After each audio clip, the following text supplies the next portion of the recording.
एक समय की बात है, जंगल में बरगद के ऊंचे पेड़ पर एक चिड़िया घोंसला बनाकर अपने 2 बच्चों के साथ रहती थी।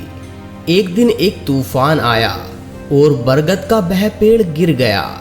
पेड़ के नीचे दबकर चिड़िया मर गई, लेकिन सौभाग्य से उसके दोनों बच्चे बच गए।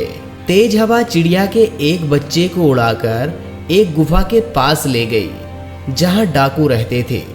चिड़िया का दूसरा बच्चा ऋषि मुनियों के आश्रम के पास जाकर गिरा। समय बीतने लगा और दोनों बच्चे बड़े हो गए। कई महीने बीत चुके थे। एक दिन एक राजा जंगल में शिकार करने आया और रास्ता भटक गया।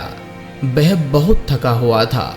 एक स्थान पर उसने अपना घोड़ा रोका और पेड़ की छाया में आराम करने बैठ गया। जहां वह आराम कर रहा था, उसके पास ही एक गुफा थी। राजा ने आंख बंद ही की थी। जिस पेड़ के नीचे वह आराम कर रहा था, उसी पेड़ पर बैठी चिड़िया बोल पड़ी, जल्दी आओ, जल्दी आओ। इस आदमी के पास ढेर सारे आभूषण हैं। इसका गला काटकर इसे मार डालो और इसे लूट लो। यह सुनकर राजा हैरान रह गया। तभी उसे गुफा के अंदर से कुछ आहट महसूस हुई।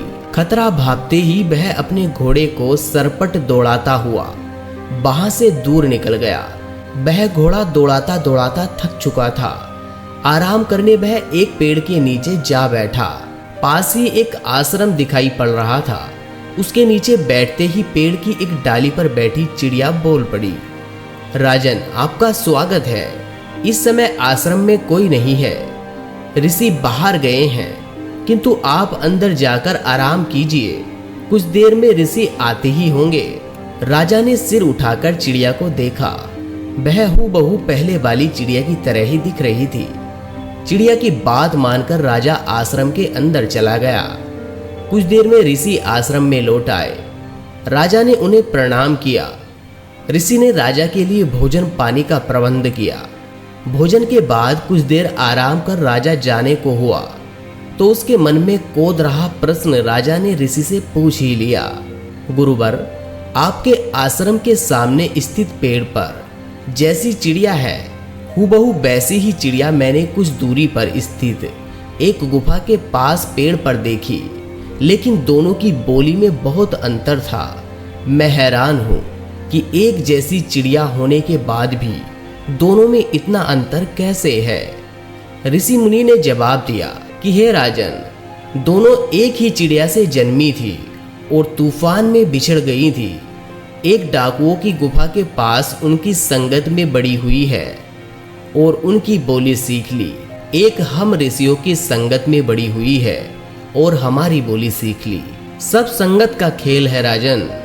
दोस्तों, इस कहानी से हमें यह शिक्षा मिलती है, हमारी संगत का हमारे आचरण, व्यवहार और जीवन पर अत्यधिक प्रभाव पड़ता है।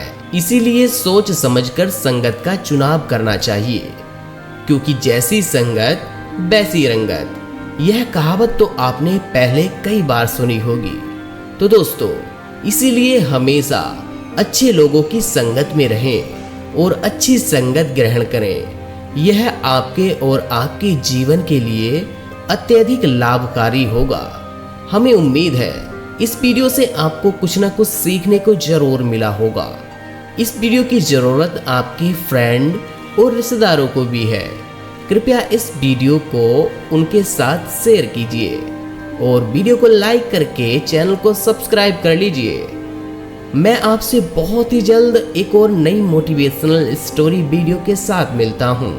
तब तक के लिए आप अपना और अपने परिवार का ध्यान रखिए और हमेशा मुस्कुराते रहिए।